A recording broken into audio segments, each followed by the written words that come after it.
72 into New York City, 73 into Boston, and 66, as you can see, in and around Atlanta, Georgia. So indeed, we had plenty of warmth there. There was no doubt about that.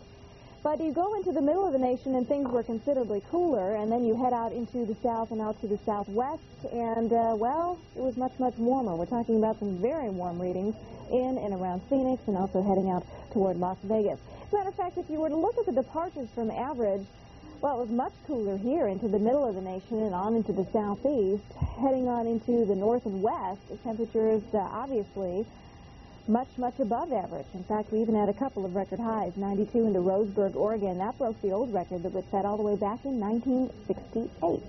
All right. Well, let's look at the current readings, and you'll notice that it is still very, very cool here into the middle of the nation. You're still finding temperatures around 51 into Des Moines, around 50 heading into Lincoln, and 53 working on into Kansas City. So there's still plenty of cold air to be found, and that is all in the vicinity of our upper level low. At least ahead of the low, there's a bit of a southerly wind, and that's pumping up some slightly warmer air despite the clouds and the rain. But where you've got the upper level low, you don't have what we call the warm air advection, just a lot of low-level clouds, and that's tending to keep temperatures way down. Looking in the upper levels of the atmosphere, that area of low pressure moves somewhat eastward by Thursday, but still trapping in this region a lot of unsettled air, and it's going to mean cooler than average temperatures again as we get into Thursday. More on that coming up as I get to the forecast, but we're going to toss it back to Warren, and he's going to talk a little bit more about why we're finding the temperature contrast across the lower 48. Warren? This is where you were previously dry, and plan on maybe some drying out time. Areas like New Orleans, where you've had a lot of rainfall, but still unsettled in the vicinity of that slow-moving upper-level low. Into the northeast, still looking at a pretty good morning commute for you. Into the 50s, nice, crisp, clear morning, but showers and thunderstorms into Atlanta, so slow going around I-75, I-20, and 285. Into Chicago, 50 degrees. Look for some rain around the Windy City. Along the Dan Ryan and the Eisenhower, you're going to find maybe a few slowdowns. And looking pretty good out here, actually, to the southwest. A little fog in the morning. Don't forget to use the low beam headlights.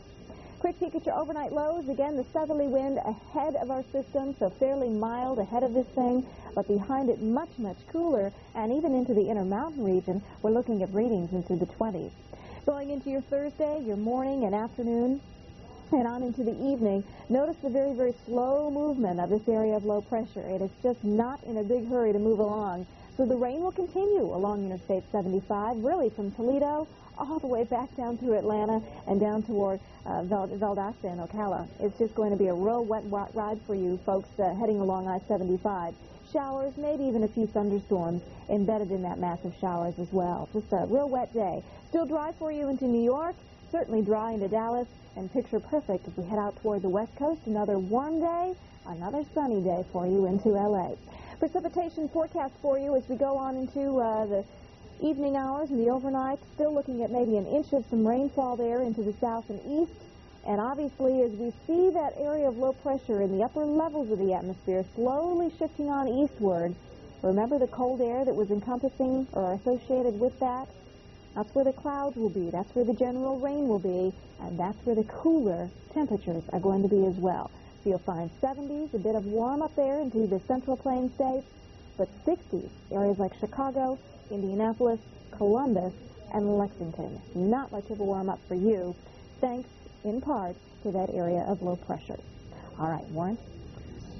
Quite a sight. Yeah, it is.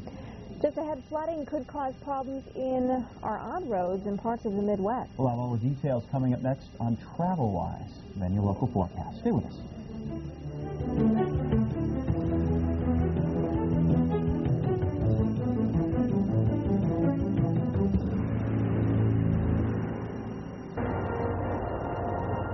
It is time now to get you travel-wise, and we do have a few delays to report. Some airport arrival delays heading into Atlanta. Rain really coming down now around Hartsfield, and 30-minute delays can be expected.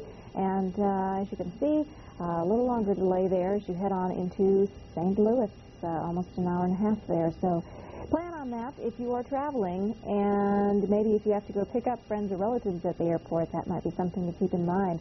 Generally, just looking at more significant rain pattern there, as you can see across the east. What we have here in the Four Corners region is fairly scattered, not too many problems to be found, and most of that will be dissipating as the sun sets.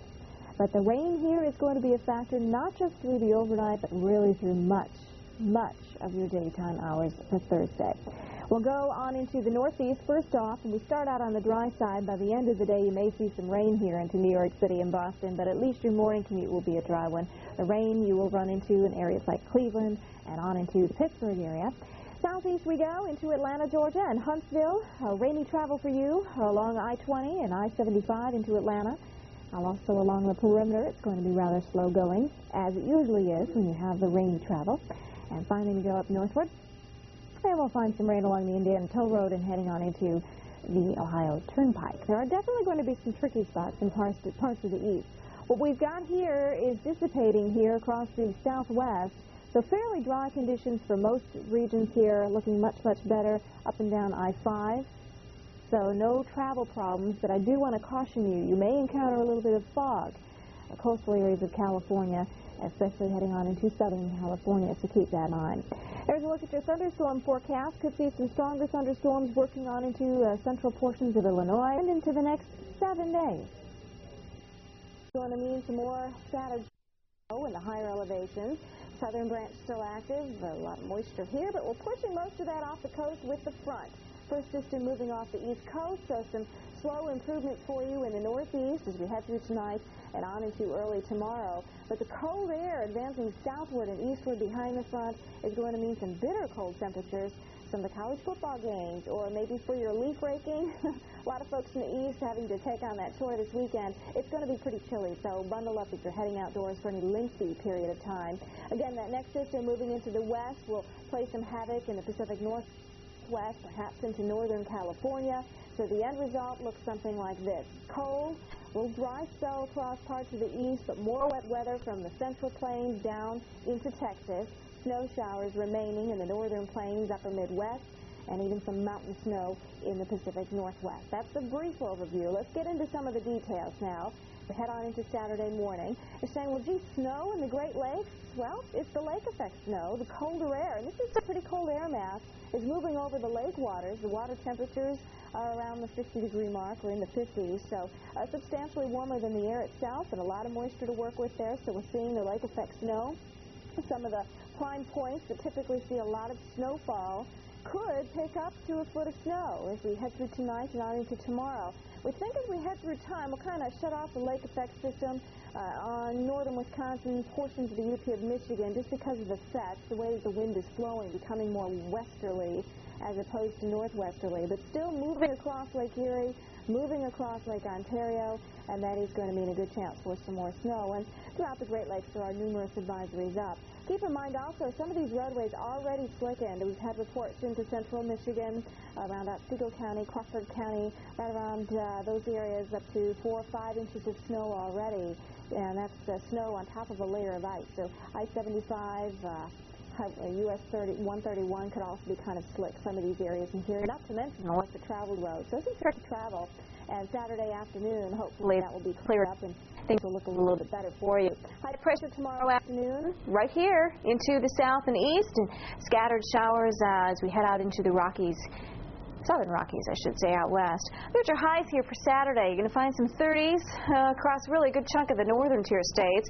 Chicago, that includes you, as well as around Michiana, Detroit, and on up into Pittsburgh and Buffalo, and even most of upstate New York, seeing some pretty cool temperatures. Cool, too, for New York City. 40s for you on Saturday and Sunday. Some 20s working on into parts of northern New England, and some 30s stretching on into some of the higher elevations of New York State. Still temperatures, but there it is, a inkling that some more cold air wants to try and make its debut once again into the northern tier states, and it looks like it will succeed on into Wednesday, the 40s returning into the lower lakes region. Sunday's weather, still talking about a few scattered showers, but looking better in most of the southeast, the eastern seaboard. Again, starting to see that unsettled weather become almost entrenched in the northwest. More showers and more snow in the higher elevations. Rainy travel here again across the middle of the nation, maybe even a few thunderstorms for Monday. Heading on into Tuesday, the rain advances eastward, so New York City down toward Atlanta, another good shot at some showers, and still unsettled as we head into the northwest. Things may quiet down in the east by Wednesday, but guess what? Still talking about a pretty messy pattern as we head into, say, Washington and Oregon and even on into northern California for Wednesday. We come back, we're going to see how all this weather might be affecting your health. We'd rather talk about highs on Friday, so we'll skip right over that and get into the forecast. Midday Sunday, well, I'll tell you something. We're getting another one of those situations where we have a trough out there in the ocean and a ridge building across much of Central and Western Europe, and then another trough across east side readings ranging from disrupting the usual trades. And we're getting reports of some thunder showers right now around Honolulu, around Barbers Point, both those areas on the island of Oahu, seeing a few scattered showers and thunder showers. We'll follow all the way on up into the Alaskan Bay and area of low pressure bringing some clouds to interior sections of Alaska on into the southeast, but high pressure along the Aleutians bringing in some sunshine in that area. Let's take you first down into Hawaii. Temperatures, Lahui checking in with 71, 74 in Honolulu. Again, thunder shower in progress, and even down around Molokai, readings actually around the middle and upper 70s. So some pretty decent temperatures to work with. The trade winds, nothing to brag about. In the low range, maybe in the moderate range. There are your Alaskan temperatures. Quite cool in Barrow, not so bad in King Salmon. If you have minor arthritis, Pretty impressive map, isn't it? With some of these spots being temperatures some 20 to 25 degrees cooler than they should be for high temperatures this time in November, even on into the southern lakes regions. Some very, very cool air. This is all spilling out of Canada and spreading southward and eventually on eastward. Now, note in the east, temperatures here a little above the norm. That's because we've had the southerly winds ahead of the cold front, but now that front is sweeping on through, and that is going to usher in some cooler air for New York City, on down toward D.C. and even around Richmond and Raleigh. So some cooler air moving on into the eastern seaboard as well. There are some of the highs for Friday. Again, ahead of the front, readings in the lower 70s, kind of balmy and spring-like, and backside of the front felt more like winter. 24 degrees. International Falls, it was 26 for a high in Minneapolis and only up to 33. The rain, and we'll just replace it with some cool air and still some snow in the snowbelt area. How far south does the rain extend? Down toward Norfolk and extreme eastern sections of North Carolina. There's your snowy travel. That will be a factor as we head into the Great Lakes, not just for tonight, but on into Saturday as well. And we think that you may encounter some pretty slick conditions. Already reports of some slippery spots in north central portions of lower Michigan. The winds whipping about around the Great Lakes and fog a problem in the west. Presenting the